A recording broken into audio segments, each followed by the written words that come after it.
Yun mga ka-Abdulya, mga sadik, tuloy tayo. Pag-usapan natin yung kalagayan pa rin sa Pilipinas. Kung anong masabi ninyo.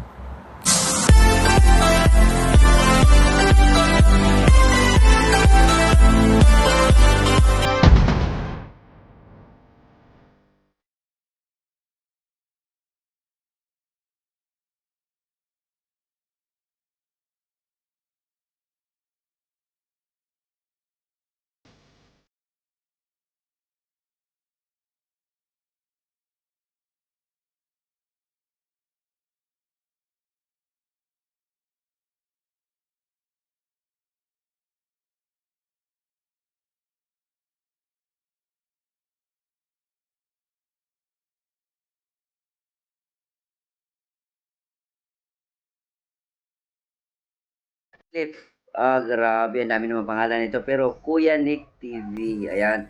Shoutout sa iyo at Yun mga ka-Abdulya, mga sadik, tuloy tayo.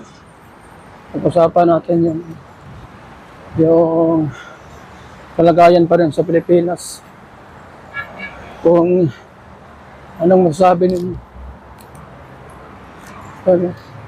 Sa Pilipadrod pala dito. Pilipadrod. Mga ka-Abdulya, mga sadik. So tuloy tayo sa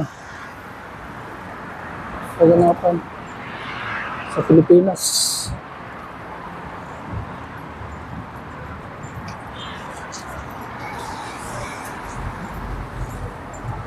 Anong masabi ninyo mga ka-Abdulya, mga sadik, ang kaganapan sa Pilipinas na nagkagulo na.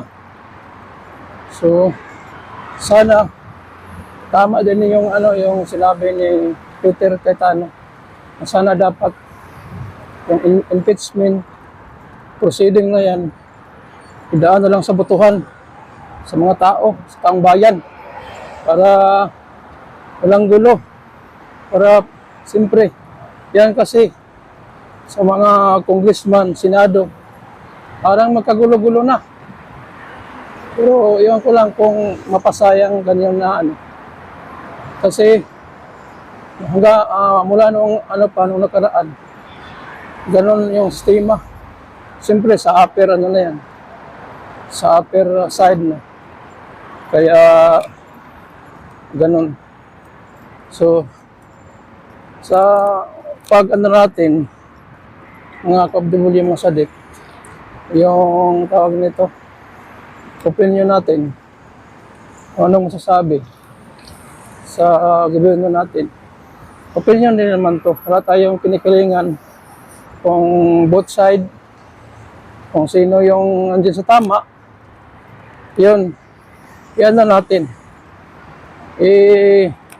Pasalamatan natin. By the way, may pala dito, tindahan na parang panda rin. Al-Raya. Yan, Al-Raya. Al-Raya. Al-Raya. Yan ang Al-Raya. Al-Raya store. Al-Raya.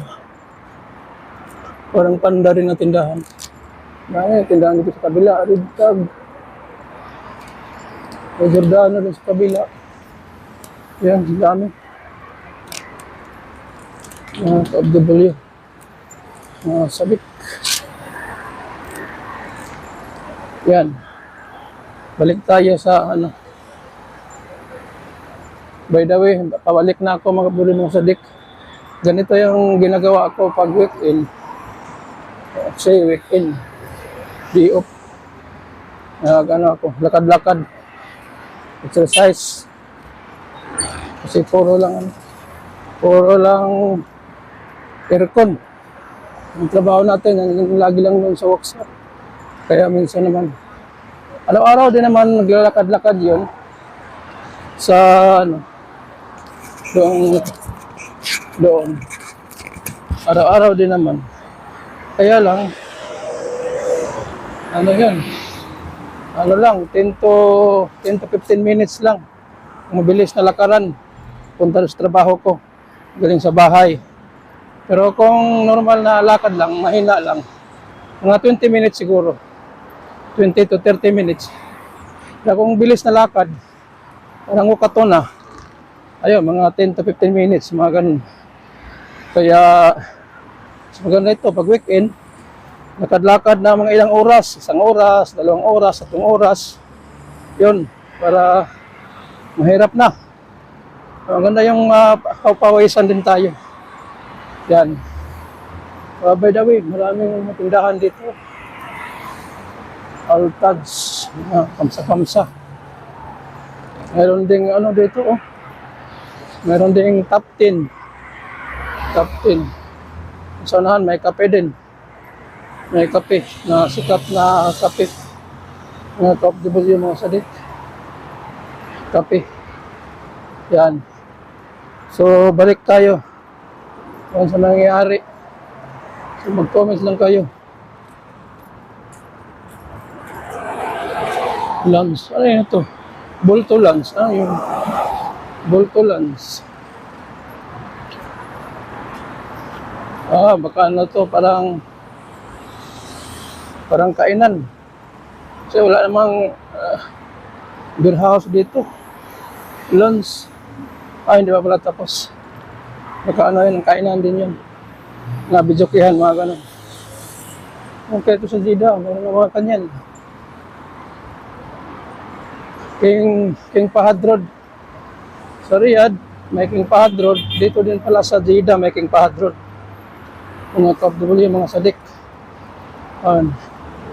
May naano pala dito din. May kapehan. Ano, sikat na kape. Ang tawag nito. Na kape. Hindi naman ako salita. Sikat na kape. Sa buong mundo. Kahit saang lugar sa mundo, mayroon kape nito. Yan. Wala kasi nakalagay, drive-thru lang. Saka picture. Kalimutan ko tuloy yung pangalan. Ay, Starbucks pala. Naalala ko ng mga sadik na kape na sikat. Starbucks. Yun, nadaanan ko yung sa likod. Starbucks. Yan. Balik tayo doon sa mga kapitulyo, mga sadik. Kung sino yung comment lang kayo sa ano ko, sa upload ko. I-upload ko to na sa kalagayan ni Bato, hindi lang si Bato de la Rosa, sa kalagayan sa Senado, sa buong Pilipinas, mga kapitulyo. Yan.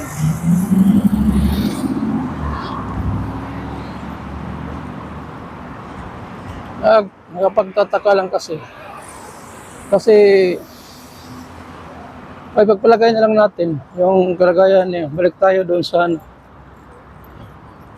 kay Senator Bato de la Rosa na tawag na to, na pagpalagay na lang natin yung kalagayan ni Bato de la Rosa, Senator Bato de la Rosa.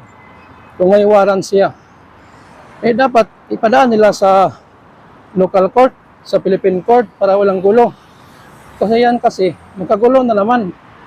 Pwede naman siya i-trial din sa court sa Pilipinas.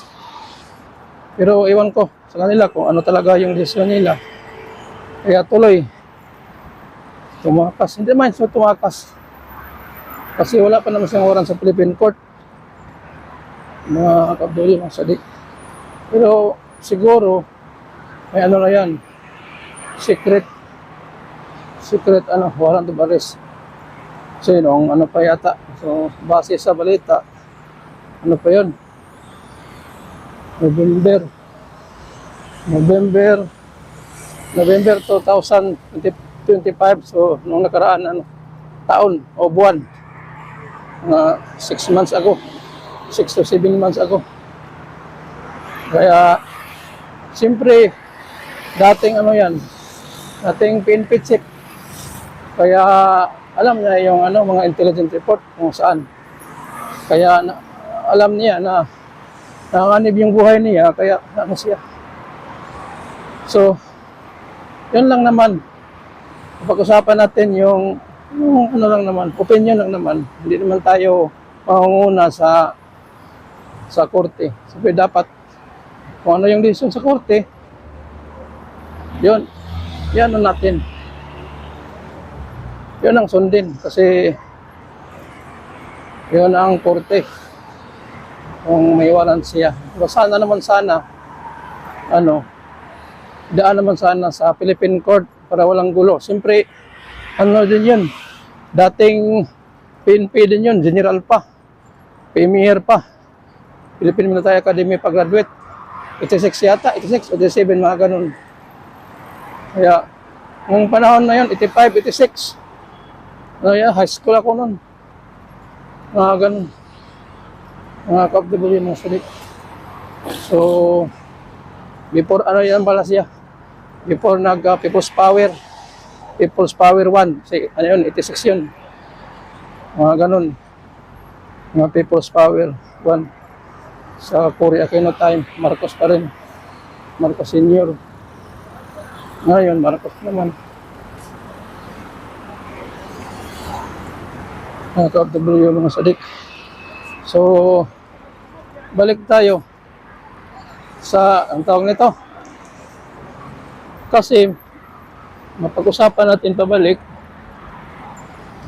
Kasi ano ako sa gali dati. Nanganak ako sa Marsalo. Kasi alam ko yung mga pangyayari ng Marcos Senior. Kaya sana ngayon, yan na lang sana. Ibalik na lang yung tawag na to. Yung Marcos Jr. ngayon, dapat. Yan na sila. Baguhin naman niya. Baguhin naman niya yung ano, na sitwasyon, na daan naman niya sa yung magandang paraan ba. Hindi yung ano, parang Marsalo na naman, secret Marsalo. Hindi maganda kasi siyempre yung mga tao,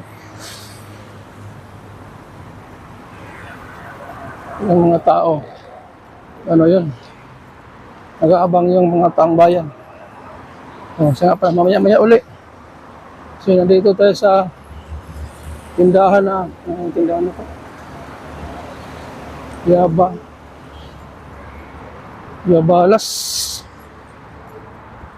Yabalas mga po. Parang ano siya, kamsa-kamsa na tindahan. Sa kabila. Ano to, Sari Road to. Sa malapit din sa bahay namin. Sari Road, sa unahan naman yan. Pasapa District. Yung sa kabila.